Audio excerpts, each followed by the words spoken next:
Ujambo mpenzi mtazamaji, na karibu katika kipindi chetu cha neno la neema. Kwa majina yangu ni Bishop Michael Wanderi kutoka kanisa la Christian Foundation Fellowship hapa mjini Kiambu. Ninakuletea hili neno ambalo lina uwezo wa kubariki maisha yako. Ninakuletea hili neno ambalo lina uwezo wa kubadilisha maisha yako. Ukumbuke ya kwamba imeandikwa kwenye kile kitabu cha Isaiah chapter 55 and verses 11. Ya kwamba kila neno ambalo limetoka kinywani cha Bwana halitamrudia bure, lazima litimize wajibu wake. Na mimi ninaamini ya kwamba hili neno ambalo Mungu ameweka katika moyo wangu kupitia kwa Roho wake Mtakatifu ni neno ambalo linaweza likatimiza wajibu wake. Kama wewe ni mgonjwa, amini ya kwamba hili neno linaenda kukuponya. Kama wewe uko mahali ambapo umefika mwisho wako, amini ya kwamba hili neno lina uwezo wa kukupatia mwanzo mpya katika jina la Yesu Kristo. Leo hii ningetaka nikufundishe juu ya wakati ambao mtu anapitia katika mambo mazito katika maisha haya. Amulilie Bwana. Ni nini ambayo inaweza ikafanya Mungu apate nafasi ya kumjibu na kumjibu kwa haraka? Kwa sababu unaweza ukasikia watu wengi wakisema ya kwamba mimi nimeomba kwa miaka 3 na sijapata jawabu. Mwingine utasikia akisema ya kwamba mimi nimeomba kwa miaka 10. Hata wengine utasikia akisema ya kwamba mimi nimefuga kula chakula na nimeomba, lakini Mungu nikana kwamba amesahau na maisha yangu.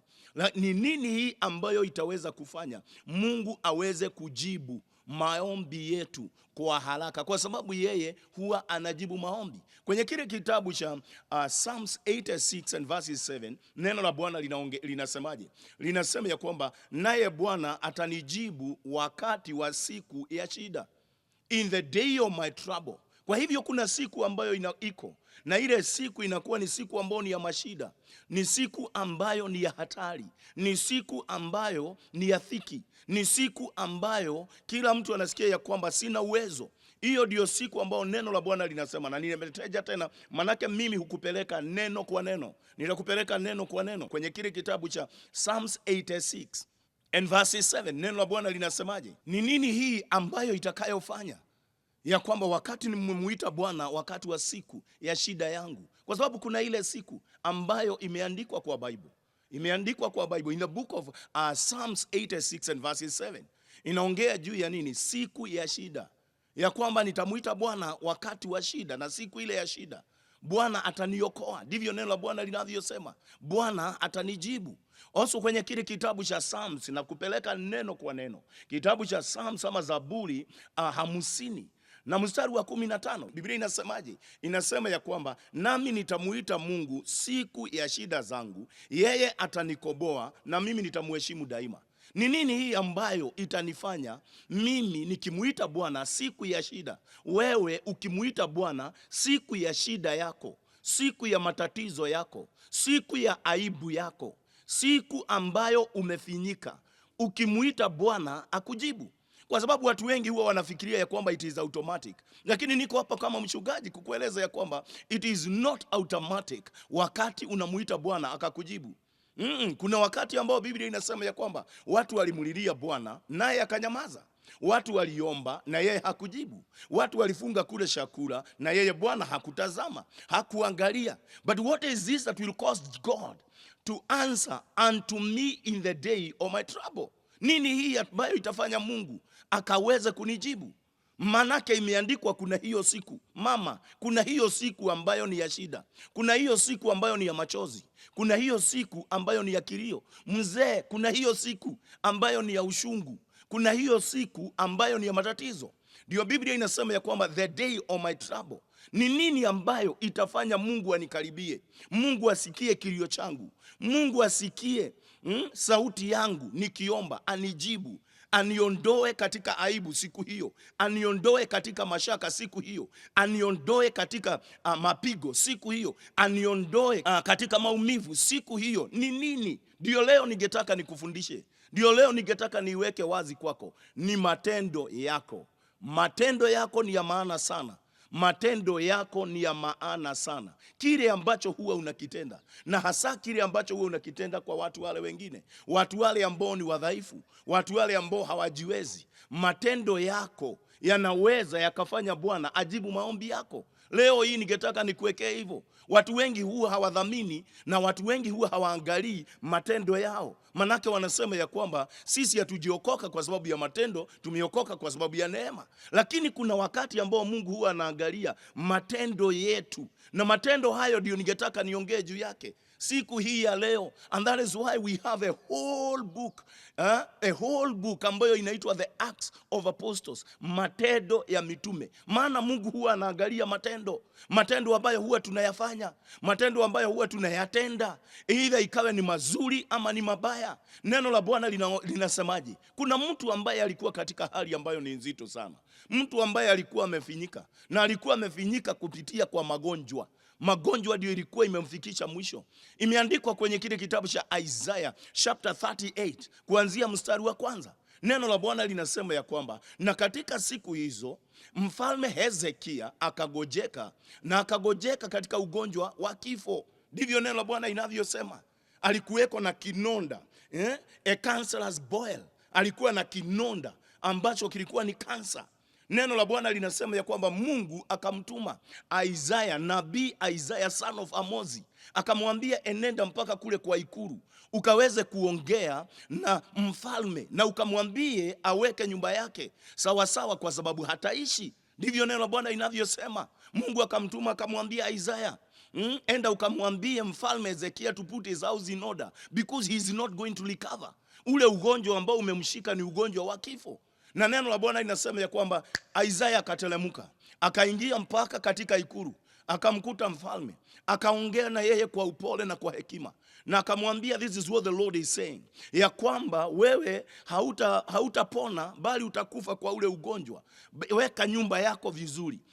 Kama kuna urithi uanza kugawia watoto wako, anza kuweka nyumba yako vizuri. Neno la Bwana linasema ya kwamba nabii akaondoka polepole kwa unyenyekevu akaenda. Neno la Bwana linasema Hezekia ambaye alikuwa ni mcha Mungu, nataka usikie, alikuwa ni mcha Mungu. Biblia inasema alipindua uso wake, akaangalia katika ukuta, akaanza kumuomba Bwana, akamwambia Bwana, Bwana kumbuka vile ambavyo nimekuwa nikienda mbele zako nikiwa mtu mnyenyekevu. Mimi nataka ushike haya. Kwa nini Hezekia ajibiwe na Bwana na already bingu imeongea? Bingu imeongea. Bingu ikiongea, Mungu amesema ya kwamba this man is not going to recover. This man is going to die. Lakini neno la Bwana linasema, kwa nini huyu mtu aliongezwa miaka ingine 15? Ndio ningetaka nikufundishe ili nikuonyeshe what will cause God to answer and to your prayers in the day of your trouble. Wakati wa shida zako, ni nini kitafanya Mungu akaweze kujibu maombi yako? Wakati wa ushungu wako, wakati ambao umefinyika, wakati ambao umeinukiwa, ni nini ambao kitafanya Mungu ajibu maombi yako? Neno la Bwana linasema juu ya matendo ya Hezekia. Hezekia alimwambia Mungu nini? Maana neno la Bwana linasema alimwambia Bwana ya kwamba kubuka vile ambavyo nilivyoenenda mbele zako nikiwa mnyenyekevu. Tuangalie matendo ya Hezekia, Mfalme Hezekia. Imeandikwa kwenye kile kitabu cha 2 Chronicles chapter 29. 2 Chronicles chapter 29. Nimekuambia mimi hukupeleka neno kwa neno. Matendo yako ni ya maana sana mbele za Bwana. Biblia inaongea juu ya nini? Ya kwamba Hezekia alianza kuongoza Juda. Alianza kuwa mfalme wakati alikuwa na miaka 25. Na Biblia inasema ya kwamba katika mwaka wake wa kwanza wa kuongoza katika Israeli, mwezi wa kwanza, he renovated the house of the Lord that was in ruins. Yeye alipata nafasi ya kujenga tena na kutengeneza na kurekebisha nyumba ya Bwana, hekalu ambalo lilikuwa limeharibiwa. Hiyo ndio alivyofanya wakati aliingia katika uongozi, wakati aliketi katika kiti cha ufalme. Mfalme Hezekia, the first thing that he did, the first assignment ambayo aliyoifanya ilikuwa ni nini? Yeye alirenovate nyumba ya Mungu, hekalu la Bwana. Hayo ndio matendo alikuwa anamwambia Bwana siku yake ya shida, siku yake ya matatizo. Wakati aliangalia uso wake, akauangalisha uso wake kwa ukuta, akamwambia Bwana, kumbuka matendo yangu. Matendo yale ambayo aliyomkumbusha Bwana ilikuwa number 1 in the book of 2 Chronicles chapter 29, ya kwamba wakati, kumbuka Bwana, wakati nilishaguliwa nikaketi kwenye kiti kiti cha ufalme, kuongoza Israeli mwaka wa kwanza, mwezi wa kwanza, yani mwaka wa kwanza, mwezi wa kwanza. Mimi mwenyewe nilijenga tena, nilitengeneza tena. I renovated the temple. And the Bible says, akamwambia Bwana, kumbuka jinsi ambavyo nilivyotumia fedha zangu. Kumbuka vile ambavyo nilivyotumia my mental energy, my physical energy, financial energy to renovate your house. Na kisha akasema ya kwamba nikashukua makuhani and I restored proper worship in the temple, proper worship in the temple. Na hiyo ilikuwa nilikupatia the first priority. Kwa nini nikufe wakati kama huu? Kwa nini niondoke katika dunia kwa wakati kama huu? Hapo ndio neno la Bwana linasema ya kwamba Mungu akamtuma nabii wake Isaiah, tena son of Amozi, akamwambia enenda uambie Hezekia ya kwamba hata kufa, lakini nimemuongeza miaka ingine 15. Akauliza, wakati Hezekia aliambiwa hivyo, alifurahi, lakini aliuliza, hiki kinonda manake ni ushungu sana, kinonda kinauma, nitafanya nini? Akaambiwa ya kwamba hapo nje kuna matunda, kuna figs, enda ushukue ukafinye hiyo juisi ya matunda kwa hicho kinonda, na kinonda kikakauka. Matendo yako ni ya maana. Matendo yako wewe unaonisikia ni ya maana. Matendo yako ni ya maana. Kile ambacho umeshawaitenda katika nyumba ya Bwana, kile ambacho umeshawaitenda katika wazi ukatendea watu ni ya maana. Kila mtu angalia matendo yake, itakuokoa siku yako, siku yako ya kilio, siku yako ya ushungu, siku yako ya kuachwa na watu. Hapo ndio Mungu ataigiria kwa sababu ya matendo yako. Leo hii nataka tujitolee sadaka zetu, nataka tujitolee pesa zetu katika jina la Yesu Kristo. Nataka tujitolee fungu letu la 10. Lipa fungu lako la 10. Hii ni baadhi ya matendo ambayo kila mtu anapaswa kufanya. Manake imeandikwa kama sheria. Lipa fungu lako la 10. Kama Mungu amekupatia, kama Mungu amefungua mlango kwa ajili ya maisha yako, lipa fungu lako la 10, jitolee sadaka zako. Na leo dhabihu, our sacrifice today, ni ya kumkumbusha Bwana kitu kimoja tu ambacho umeshawaifanya kwa maisha yako, kitu kimoja tu kizuri. Mungu akaweze kukumbuka, ili akaweze kukupatia a token of his goodness in the mighty name of Jesus Christ. Nasema watu wajitolee pesa zao, watu jitolee shilingi moja yako, jitolee kile Mungu ambacho amekupatia. Bora usiseme sadaka zako ni nyingi ama ni kidogo. Toa kwa moyo wako, sema ya kwamba nimelipa fungu langu la 10 kwa sababu Mungu kuna mahali aliniokoa. Aliniokoa kutoka ajali fulani, aliniokoa kutoka vita fulani, aliniepusha na kifo wakati fulani. Leo tunajitolea kwa sababu ya hiyo, ya kwamba Mungu alituepusha, Mungu alituokoa na siku yetu ya uovu. Naomba katika jina la Yesu, Mungu akakufanikishe. Nambari ambazo tunazozitumia kwa kujitolea sadaka zaka zetu, kulipa fungu letu la 10, ziko pale kwa runinga yako. M-Pesa namba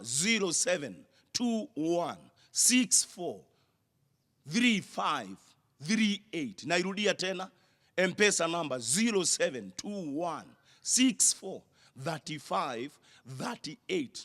Nayo till namba ambayo tunayoitumia ni 55979.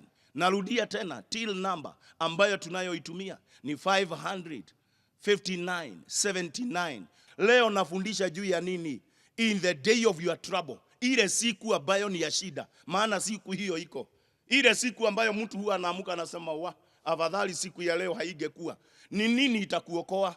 Mungu atakusikia aje? Mungu atasikia ombi lako aje? Mungu atakuangalia aje na jicho la rehema?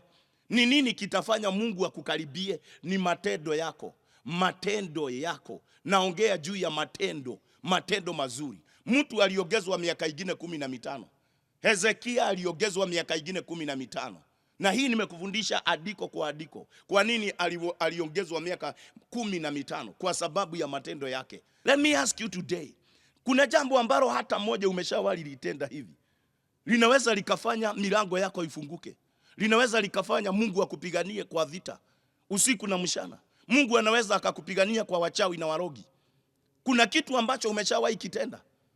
Kuna wakati mmoja nilipeana ule ushuhuda ya kwamba Mungu alianza kuinua maisha yangu. na kunipanua na kubariki maisha yangu, maana mimi nimebarikiwa, kubariki maisha yangu. Wakati mmoja tu niliweza nikujengea mjane nyumba. Nilienda nikakuta, nikafanya mazishi ya msichana wa mtu mmoja, wa mama mmoja, na wakati ule kukanyesha sana mvua, na nikatafuta mahali, nikaambiwa ya kwamba niingie kwa nyumba yake. Mazishi ikasimama kwanza, niingie kwa nyumba yake. Nikaweza kukaa mahali pale, lakini nikakuta hiyo nyumba ilikuwa inanyesha ndani. Nikasukumwa kidogo niingie mpaka kwa bedroom, nikifikiria hapo hakunyeshi. Huko ndio kulikuwa kunanyesha sana.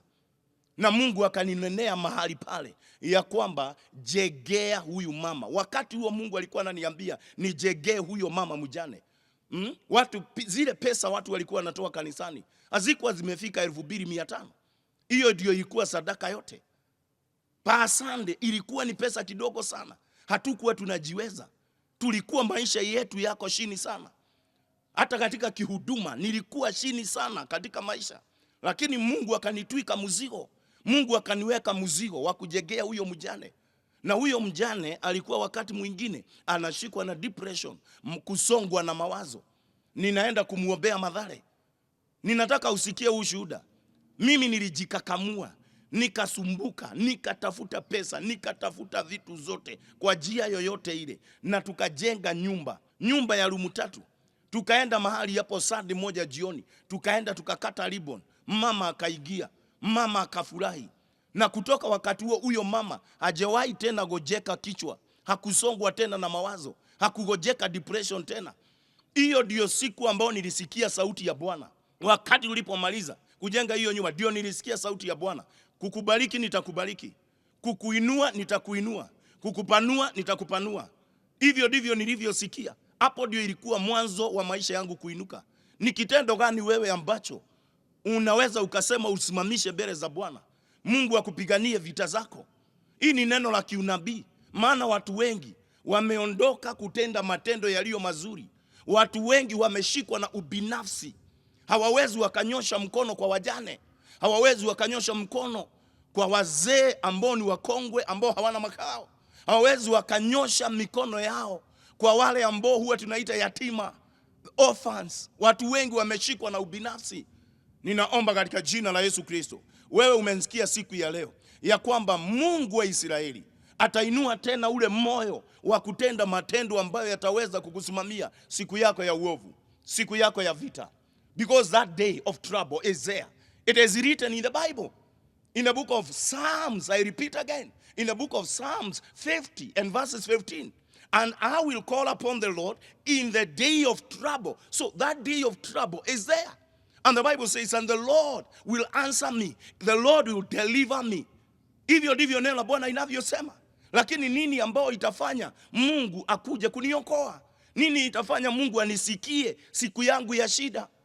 Siku yangu ya kugojeka na kufika mwisho, nimulilie Bwana? Ni matendo gani ambao ninaweza nikamkumbusha Bwana, nikamwambia Bwana, kumbuka kile ambacho nilichokitenda? Nataka nikufundishe neno kwa neno, uone utainua matendo yako mazuri. Utaanza kusaidia wajane, utaanza kusaidia yatima, utaanza kusaidia watu ambao wasiojiweza. Utaanza kuchukua pesa yako kujitolea kama sadaka. Utaanza kujitolea vitu zako kwa nyumba ya Mungu. Twende kwenye kile kitabu cha Acts of Apostles chapter 10. Mstari wa kwanza unasemaje? Unaongea juu ya mzee mmoja ambaye alikuwa ni mkuu, alikuwa ni jemedari wa jeshi. Biblia inasema ya kwamba alikuwa anaitwa Cornelius. Yule mtu alikuwa ni askari mkubwa. Neno la Bwana linasema ya kwamba kuna wakati ambao alitokewa na malaika. Na malaika akamwambia ya kwamba Cornelius, sadaka zako, kujitolea kwako, kusaidia maskini kwako, na maombi yako yamefika mbele za Mungu na kwenye kiti cha enzi, na imetengenezwa as a memorial offering. A memorial offering, ya kwamba Mungu akiitazama anakumbuka Cornelius. Mungu akiitazama anakumbuka Cornelius. But look at these scriptures. That is Acts of Apostles chapter 10. Inasema namna gani?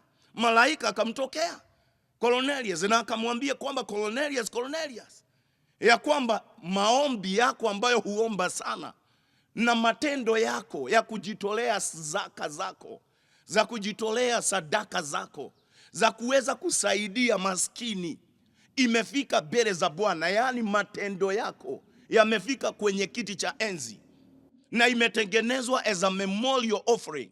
Ndivyo neno la Bwana inavyosema. Nani ambao utakao nisikia siku hii ya leo ya kwamba matendo yako yanaweza yakafika kwenye kiti cha enzi? Matendo yako yanaweza yakafika mbele ya kiti cha enzi na unaweza ukakumbukwa milele daima, because the Bible says, malaika akamwambia ya kwamba it has been set, your offering has been set as a memorial offering before the Lord, na mbele ya kiti cha enzi, ya kwamba ikiangaliwa itakuwa kila mtu inaingia kwa mawazo yake. Hii ni kazi ya huyu mtu, hii ni kazi ya Cornelius kutoka wakati uliomjua Mungu. Kwa sababu watu wengi ninaonena nao, wewe unamjua Mungu, lakini wengi matendo mazuri hawana. Matendo mazuri hawana, hawana kunyosha mikono yao. Sadaka yako, vitu zako, mali yako inaweza ikamfikia Bwana, inaweza ikakutetea siku yako ya shida, inaweza ikakutetea siku yako ya aibu. Maana kuna siku ambayo huwa inaamuka tu unakuta ya kwamba aibu imewekwa. Aibu imewekwa. Hiyo siku nani atakaye kutetea? Nini ambacho kitakacho kutetea? Nini ambacho kitakacho kutetea? Hiyo siku ambayo ni ya shida, hiyo siku ambayo ni ya pain, ambao utasema ya kwamba Bwana ninakuomba, nimeandikiwa nitaenda kufanyiwa upasuaji na mguu wangu utakatwa. Hiyo siku ni nini itakutetea? Wakati utaambiwa ya kwamba ugonjwa wa kisukari umekula macho yako inapotea, unaenda kufanyiwa upasuaji macho yako, ni nini inaweza ikakutetea?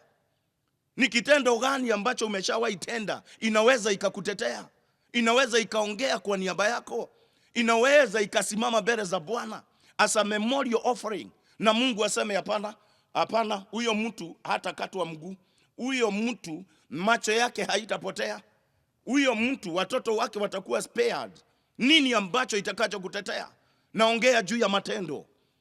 Leo inataka watu tujitolee sadaka zetu, na Mungu aweze kukubariki. Bora usiseme sadaka zako ni nyingi ama ni kidogo. Kile Mungu amekupatia, jitolee mahali pale. Kuna nambari nimekuwekea pale. Lipa fungu lako la 10. By the way, watu wengi ambao unaonisikia, watu wengi huwa hawafikirii fungu la 10 lina maana. Mungu ameiset, ameiweka 10%. Na amesema ya kwamba wakati kutaingia roho ya uharibifu, Mungu ataangalia fungu lako la 10 ambalo ulilolitoa. Kwanza Biblia inasema ya kwamba you pay, not you give. You pay your 10%. Maana Mungu ataitazama siku yako ya shida. Mungu ataitazama siku yako ya shida. Mungu akaweze kukubariki. M-Pesa namba ambayo tunaoitumia 0721643538. Nairudia tena 0721643538. Till number ambao tunaoitumia buy goods and services ni 559.79, na kufundisha jinsi ya baadhi matendo yako mazuri ambayo umeshawahi yatenda inaweza ikakutetea siku yako ya matatizo, siku yako ambayo utaambiwa ya kwamba your urinary bladder iko na shida, siku ile ambayo utaambiwa ya kwamba figo zako zina fail. Umlilie Mungu. Nini hii ambayo itafanya Mungu akujibu? Nini hii ambayo itafanya Mungu akuangalie kwa jicho la rehema? Ni matendo yaliyo mazuri. Kuangalia matendo yako. Biblia inasema hivi ya kwamba angalieni na tazameni mienendo yenu na matendo yenu, nami nikiwa Mungu wenu nitafanya mubaki mahali hapa, mkafanikiwe katika maisha yenu. Ndivyo Biblia inavyosema. Matendo yako ni ya maana sana mbele za Bwana. Ninataka nikuonyeshe in the New Testament mzee mmoja pia ambaye alikuwa ni mkuu wa jemedali, jemedali wa jeshi. Neno la Bwana linasema nini juu yake? In the book of Luke chapter 7. Tunamuona mahali pale jemedali mmoja ambaye mfanyikazi wake mmoja aliyempenda sana alikuwa amegojeka, and the Bible says ya kwamba yule kijana alikuwa at his deathbed, ni kufa alikuwa nakufa. Na huyu mzee ambaye alikuwa ni mkubwa wa jeshi akachukua wazee wa Kiyahudi, wazee wa heshima ambaye wako na madevu, wazee wa kuheshimiwa, akawatuma kwa Yesu Kristo. akawaambia, enenda muambie Yesu Kristo akuje aponye kijana wangu, mfanyikazi wangu ambaye ni mgonjwa na ako katika hali ya kifo. Luke chapter 7. Na kusomea juu ya Luke chapter 7. Ndivyo neno la Bwana linavyosema. Neno la Bwana linasemaje? Wakati walipokuwa wanaenda, wakamkuta Yesu wale wazee wa heshima wa Kiyahudi. Wakamwambia Yesu, Master, tuko na ujumbe kwako. Tumetumwa na mkubwa wa majeshi. Mkubwa wa majeshi yako na mfanyikazi wake ambaye ni mgonjwa na ako katika hali baya sana. Ako katika hali baya sana. Anakufa kwenye kitanda. Na neno la Bwana linasema ya kwamba Yesu akasitasita, lakini wale wazee wakawa na sababu. I want you to get this. Wale wazee wakawa na sababu. They had a reason and two reasons ambao ilifanya wa convince Yesu Kristo aende akamponye yule kijana. Ilikuwa number 1. Walisema aje katika ule mstari wake 4. Walisema ya kwamba lazima ukuje kwa sababu ya kitu kimoja. Ya kwamba this man loves our nation. Huyu mtu ametutuma, anapenda taifa letu mzima. In short, neno tunaweza tukaisema kwa njia nyingine, he is a patriotic person. He is a patriotic man. Anaipenda taifa. Anapenda taifa. Huyu mtu ametutuma kwako Yesu. Huyu mtu ambaye mfanyikazi wake ni mgonjwa na ni kukufa anakufa. Basi huyu mtu anapenda taifa. Anapenda taifa letu kwa njia kubwa sana. That is one reason. Number 2, wakasema na pia huyu amejitolea shamba lake, amejitolea pesa zake, ametujengea hekalu. Mahali huwa tunaenda kuabudu ni huyu mtu. Huyu mtu ndiye ameweza kutujengea. Hayo ni mambo mawili wazee wa Kiyahudi walisimamisha. Hayo ni matendo. Wanasema namna gani? Lazima Yesu ukuje. Inakubidi wewe ukuje umponye huyu kijana. Kwa sababu yule ametutuma si mtu ovyo. Si mtu tu wa kawaida, hapana. Huyu mtu ametutuma, anapenda taifa. Ya pili, huyu mtu ametutuma ndiye ametujengea mahali pa maombi. Ndiye ametujengea hekalu, mahali huwa tunaenda kupiga magoti. Mahali tunapeleka watoto wetu wakabatizwe. Ni yeye ametujengea. Mahali tunapeleka watoto wetu for dedication. Ni yeye ametujengea. Mahali tunapeleka masadaka yetu, hiyo madhabahu, ni yeye ametujengea. Mahali tunapeleka watu wakawekelewe mikono wapone, ni yeye ametujengea. Hekalu, mahali pa maombi, ni yeye ametujengea. They had 2 powerful reasons za kuconvince Jesus Christ aende akamponye yule kijana. Yesu wakati alisikia hivyo, alishukua safari akaanza kuenda. Wakakutana na yule mzee. Yule ambaye alikuwa sasa ni kiongozi, yule alikuwa ametumana. Naye akasema ya kwamba I am a man under authority. Na kujua wewe mwenyewe. Na kwa hivyo si lazima ukuje kwa nyumba yangu. Just speak a word na mfanyakazi wangu atapona. Yesu akasema sijawahi ona imani kama hii hata katika Israeli. Yesu akasema nenda, kijana wako, mfanyakazi wako amepona. That same hour, that same minute, yule kijana akapona. Nini kitafanya saa hii wewe utendewe muujiza? Unajua watu siku hizi kwa sababu watu hawaamini, wanafikiriaga miujiza iliisha. Unajua siku hizi kwa sababu watu hawapendi mambo ya Mungu, hawapendi mambo ya Mungu, wanafikirianga hakuna miujiza. Wanafikiria hakuna uwezo wa Mungu. Wanafikiria hakuna power ya Mungu. Power ya Mungu bado iko. Miujiza bado inatendeka.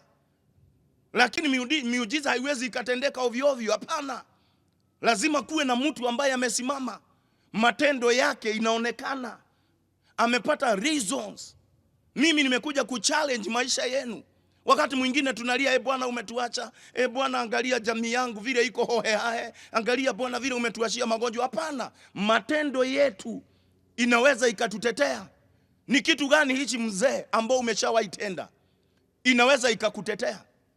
Umeshawahi nunua hata kiti ya nyumba ya Mungu, wacha kujenga nyumba ya Mungu kama yule ambaye mzee mkubwa wa majeshi aliyejenga hekalu akatetewa, mfanyikazi wake akapona, matendo yake yalimtetea. Ni kitendo gani umeshawahi tenda inaweza ikakutetea? Wacha kujenga, wacha hata kupatiana shamba ijengwe, kanisa. Umeshawahi hata nunua saa ya kuweka kwa ukuta ya kanisa, watu wakikuja wanaiangalia hapo, wanaangalia saa pale. Umeshawahi nunua kiti kwa nyumba ya Mungu? Kiti kwa nyumba ya Mungu kule huwa unashiriki kiti kimoja hivi ukaweka hapo, ya kwamba mpaka iandikwe jina yako, so and so's family donated, hivi kwamba itakutetea siku moja. Ni nini hiyo? Umeshawahi peleka nyumbani mwa Mungu, inaweza ikakutetea siku yako ya ushungu. Sasa nitakufundishaje? Nikuonyeshe New Testament matendo ya watu. Kuna mama alikuwa anaitwa Tabitha, jina lake likitafsiriwa aliitwa Dorokasi. Neno la Bwana linasemaje juu yake? Kwa nini alifufuliwa wakati alikufa? Kwa nini alifufuliwa? Maana Petro aliingia mahali huyo mama alikuwa amewekwa, mwili wa huyo mama ulikuwa umewekwa, akamuombea, akapiga magoti hapo. Petro akapiga magoti, akamulilia Bwana mpaka mama Dorcas akafufuka. Kwa nini alifufuka? Biblia inasemaje? Inasema wajane walizunguka Petro, wakamwambia Petro, angalia hizi maguo. Hizi maguo huyu mama alitushonea wakati alikuwa uhai. Haya ndiyo matendo yake. Alitupatia hii maguo, alitushonea haya maguo. Wakati Biblia inasema wakati Petro alisikia hivyo na akaona evidence ya matendo mazuri, akaiona hivyo hapo hapo, akajua there is a reason. Huyu mama nikimuombea atafufuka. Atafufuka. Huyu mama tukimwombea hapa atafufuka. Na neno la Bwana linasema Petro akamuombea akafufuka mara moja. Dorcas alifufuka kwa sababu ya matendo. Tabitha alifufuka kwa sababu ya matendo. Matendo yako inaweza ikaongea, inaweza ikasimama mbele za Bwana. Inaweza ikasimama mbele za Bwana. Kuna mtu, nataka niwaonyeshe, kuna mtu matendo yake mabaya ilisimama mbele za Bwana. Alikuwa anaitwa Belshaza, mfalme wa Babylon. Yeye mwenyewe wakati alikalia kiti cha ufalme alianza kufurahia, akachukua, ni Biblia inasema ya kwamba akachukua baadhi ya mabilauri ama grasses ambazo zilikuwa zimetolewa katika hekalu la Mungu Jerusalem, akawa anazitumia na masuria wake ama wale ambao ni concubines wake, akawa amefanya sherehe, anafurahia na wao mahali pale, akaweka wine kwa grass ambazo zilikuwa ni takatifu. Neno la Bwana linasema ya kwamba alistuka tu, watu wote wakiwa sherehe, imepambwa ya kifalme, mkono, nusu ya mkono ikaandika kwa ukuta mene tekel pasini, ikaandika hapo. Watu wote mpaka mfalme akatani, mpaka Bible inasema akatani, akawa blue, akawa anatetemeka hivi, amestuka, mkono imeapia, nusu ya mkono imeapia, imeandika mene tekel pasini. Hai! Watu wote wakashangaa, wakashindwa nini? Wakatafuta mtu wa kutafsiri. Yule alikuja kutafsiri, alisemaje? Alisema kwa sababu, na alikuwa anaitwa Daniel, Roho wa Mungu alikuwa juu yake. Alisema kwa sababu ya hii matendo ambayo mfalme umefanya.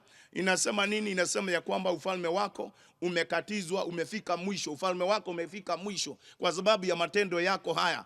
Umefika mwisho na umegawanywa, imepatiwa Wamede na Wapasini, imegawanywa. Hautaweza kutawala tena, hautaweza kusimama tena. Matendo inaweza ikakuondoa, matendo inaweza ikakudumisha. Ninaomba kila mtu ambaye unaonisikiza leo hii, kila mtu ambaye unaonisikiza, nataka uangalie matendo yako. Je, matendo yako inaweza ikakutetea siku ya uovu? Matendo yako inaweza ikakutetea siku ya ubaya? Matendo yako inaweza ikakutetea siku yako ya giza? Kuna wakati siku inatokea unaona hii ni siku ya giza mchana, unaona giza mchana. Huo ndio wakati mtu anasema, Bwana kumbuka, remember, kumbuka kitendo kimoja ambacho nimeshawahi kitenda. Kumbuka vile nilisaidia wajane. Mimi nimekuambia maisha yangu yalibadilika completely wakati tu nilijegea mjane. Maisha nimeona kanisa, Mungu akiliinua kanisa kwa sababu tu ya matendo. Every year, kila mwaka tarehe 1 mwezi wa 6 huwa tunaenda gerezani, tunatoa pesa yetu, tunatoa mikate, tunatoa masabuni. Si ya kwamba watu wa gereza wako na njaa, si ya kwamba hawana masabuni, lakini tunaenda kusaidiana na wao. Tunaenda gerezani, tunaenda katika prisons, tunaenda kuwasaidia, kuongea maneno mazuri kwa wao, kuenda kuongea na wao na kuwapelekea mkate, kuwaonyesha pia ya kwamba wao ni wanadamu na Mungu ametupanua kwa njia kubwa. Mungu ametutetea. Nini ambayo itafanya Mungu akutetee? Nakuuliza leo hii, nini ambao unaweza ukasimamisha mbele za Bwana? Nataka watu wajitolee sadaka zao. Wewe umenitazama siku hii ya leo, wewe mwenyewe kibinafsi, nataka ujitolee sadaka yako. Nitakupatia neno ambalo halijetiwa maji. Hili ni neno la Mungu ambalo halina majadiliano, ni neno ambalo limeandikwa. Jitolee sadaka zako, lipa fungu lako la 10. Fanya kitu ambacho unaweza ukamkumbusha Bwana siku ile ambayo itakuwa ni siku ya giza yako, siku ya ushungu yako. Lipa fungu lako la 10, jitolee sadaka yako, jitolee dhabihu. Matoleo yetu ya leo yote ni ya kumwambia Bwana, kumbuka Bwana, kumbuka na unikumbuke siku yangu ya giza. Remember me, O God, in the day of trouble. Remember me. Hiyo ndio sadaka tunajitolea siku hii ya leo. Hiyo ndio zaka tunajitolea, hiyo ndio dhabihu tunajitolea. Hiyo ndio ambayo itakao tusimamia. M-Pesa namba nimekuwekea mahali pale 0721643538.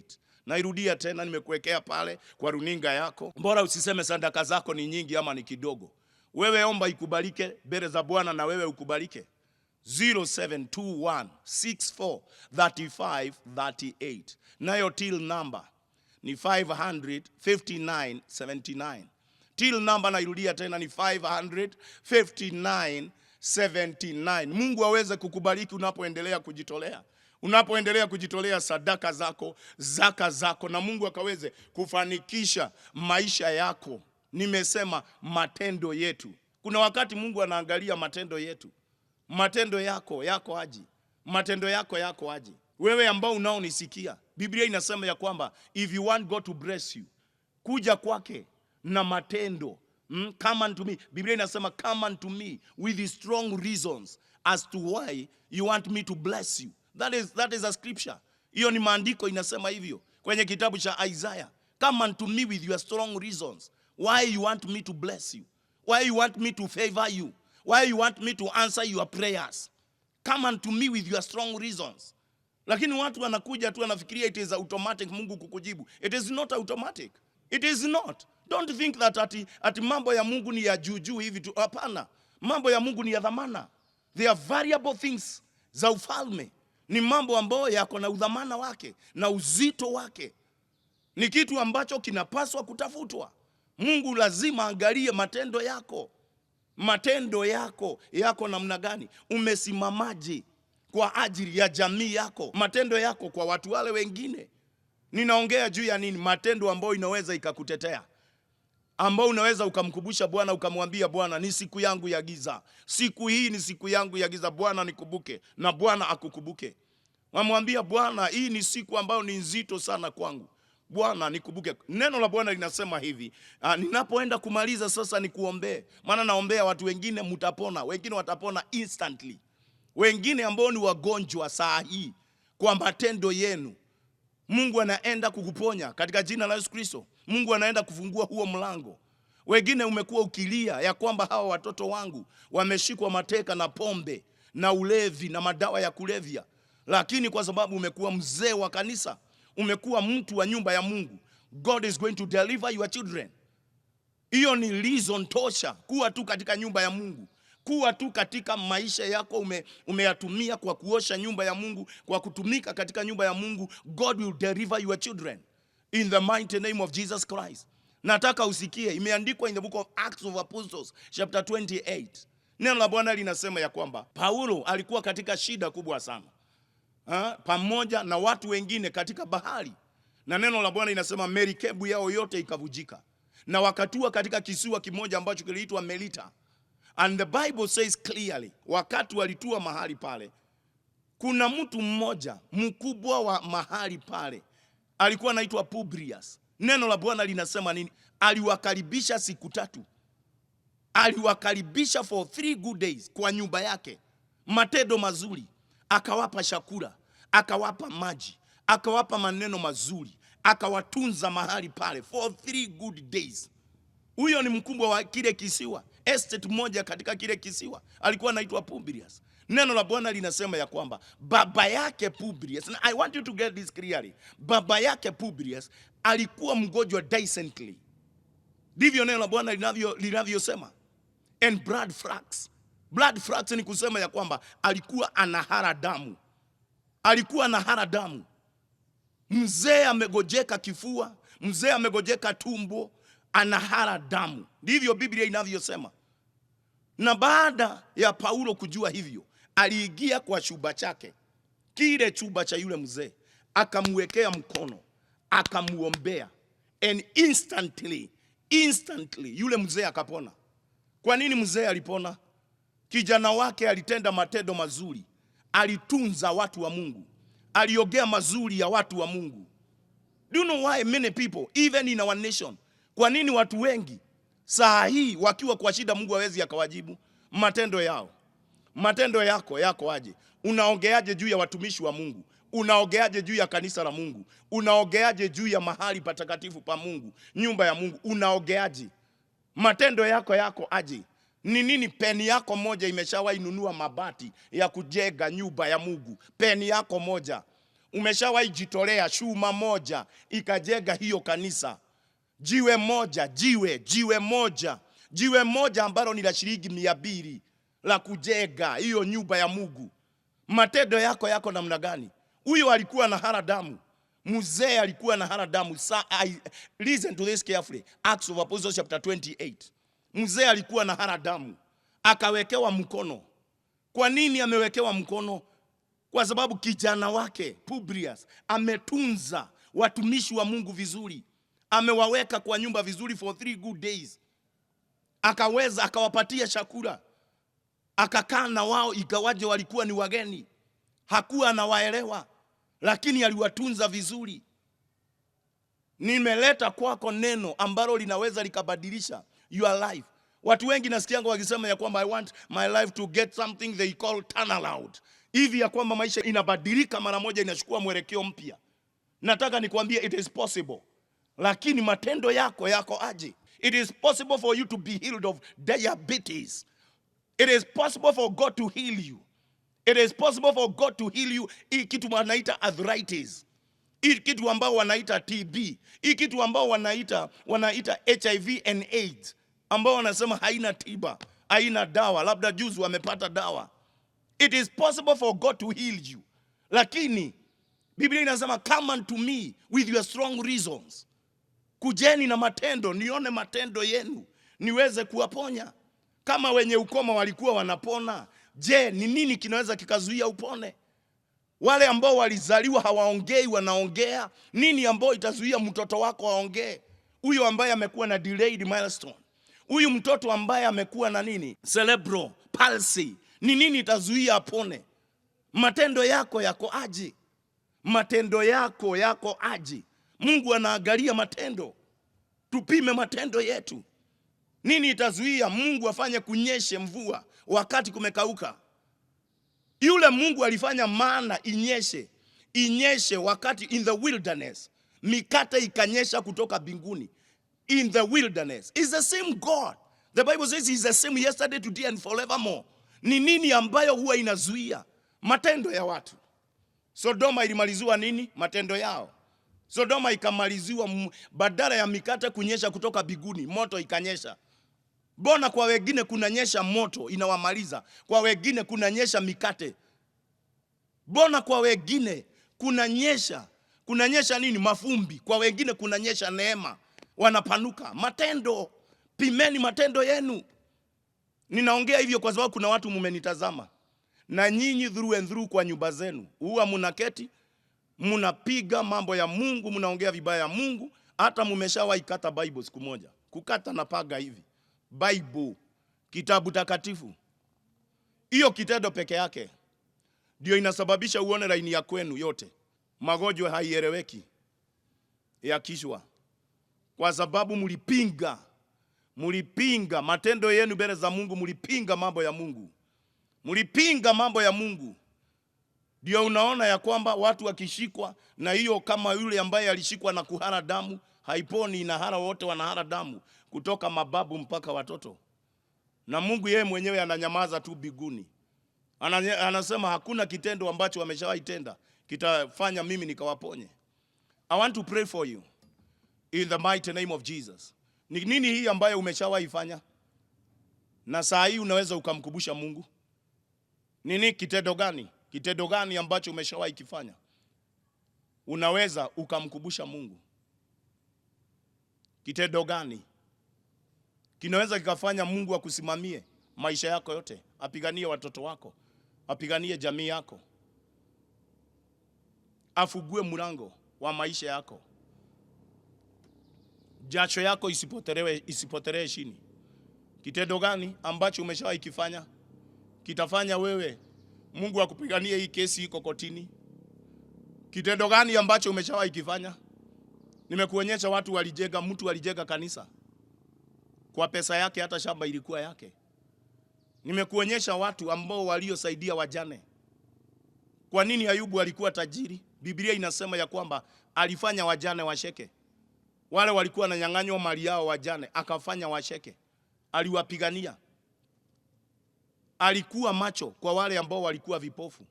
Alisaidia maskini. Matendo mazuri. Mungu akaangalia Ayubu hivi, akasema hata kama Ayubu amepigwa sana, na muongeza miaka maradufu na utajiri wake unarudi maradufu. Akarudishiwa ufahari wa maisha. Nini itafanya urudishiwe ufahari wa maisha? Maisha yako hata kama umepigwa sana.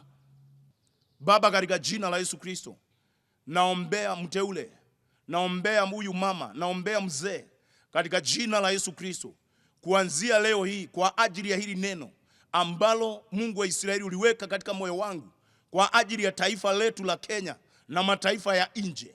Ninaomba katika jina la Yesu Kristo, watu watachunguza matendo yao katika jina la Yesu Kristo. Wengine watarekebisha matendo yao, wengine watachukua mienendo ambayo inaostahili mbele zako katika jina la Yesu Kristo. Wengine Bwana walisimama katika madhabahu, walisimama katika makanisa, wakaahidi kufanya mambo tofauti, lakini hawakuifanya. Naomba katika jina la Yesu Kristo ukarudisha mawazo yao nyuma. In the mighty name of Jesus Christ. Naomba Mungu wa Israeli, kuanzia leo hii watu wako ukawatendee kulingana na matendo yao katika jina la Yesu Kristo.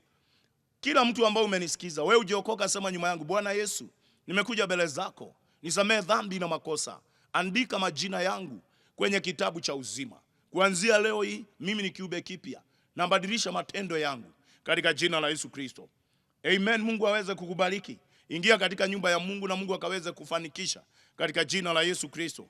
Labda unapitia kwenye mazito na matatizo ya maisha. Mimi huwa naombea watu healing and deliverance every Monday. Hata kesho saa 4. Every Monday, kesho saa 4 mpaka saa 6. Ndio nawekea watu mikono. Ndio naombea watu healing and deliverance.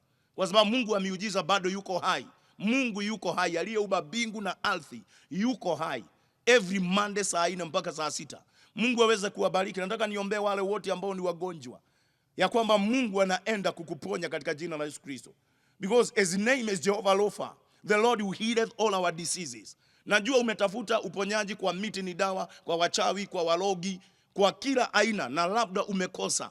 Ninataka nikupatie another dimension ya uponyaji. Nasema madaktari ni wazuri, nasema kutumia dawa za kila aina ni nzuri, lakini there is another dimension, a new dimension of healing, and this is using the name of our Lord Jesus Christ, Jehovah Rapha. Neno la Bwana linasema nini? He sent his word, Psalms 107 verses 20. He sent his word and healed the sick. It is written in the book of Jeremiah chapter 30 in verses 17. Neno kwa neno inasema namna gani? I will restore your health back and heal your wounds.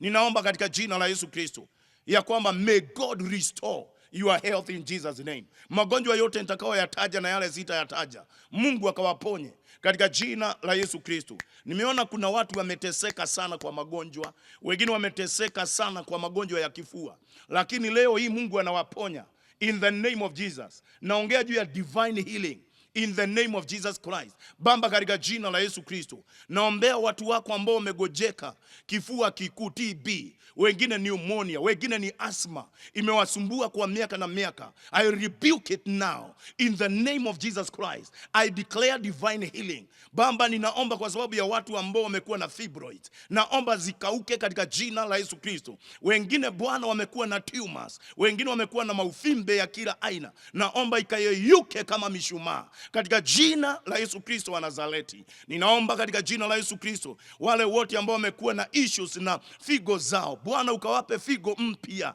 katika jina la Yesu Kristo. Nakemea diabetes, ni pepo, iondoke kwa damu yako. Ninakemea arthritis, iondoke kwa joints zako in the mighty name of Jesus Christ. Naomba kwa vinonda za kila aina ziweze kukauka in the mighty name of Jesus. Walioambiwa hawatapata watoto, ninaomba katika jina la Yesu Kristo ya kwamba Mungu akawaponye in the name of Jesus Christ, ukafurahie kuzaa in the mighty name of Jesus Christ. Wale watu wamegojeka depression, wengine dementia, naomba Mungu akawaponye katika jina la Yesu Kristo. Kwa uwezo na kwa neema ya Bwana, ninatuma neno la Mungu likakuponye in the name of Jesus Christ. Wale umetazama ukiwa hospitalini, wengine manyumbani, Mungu akakuponye katika jina la Yesu Kristo. Wengine wamegojeka HIV and AIDS, virusi viondoke kwa damu yako katika jina la Yesu Kristo. Kansa ya kila aina katika jina la Yesu Kristo ikaondoke in the mighty name of Jesus Christ. Kansa ya matiti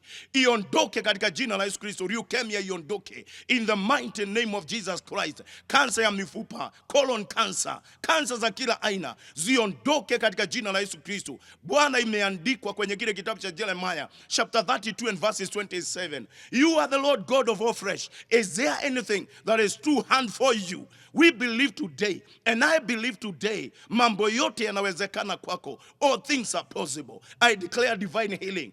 I declare divine healing in the name of Jesus Christ. Kwa uwezo na kwa neema ya Bwana, pokea uwezo wa uponyaji in Jesus name. Kuna watu ambao wamenitazama, watoto wako hawataanguka kwa kifafa tena. Hiyo roho imeondoka. Mzee, Mungu amekuponya kibofu cha mkojo. Urinary bladder yako imepona completely in the name of Jesus Christ. Kuna Mungu mbinguni, the one who created heaven and earth, is able to heal you. Kuna wengine ambao walivujika mifupa yao kwa sababu ya maajali. Mungu anashikanisha ile mifupa in the mighty name of Jesus Christ. Ufurahie afya yako katika jina la Yesu Kristo.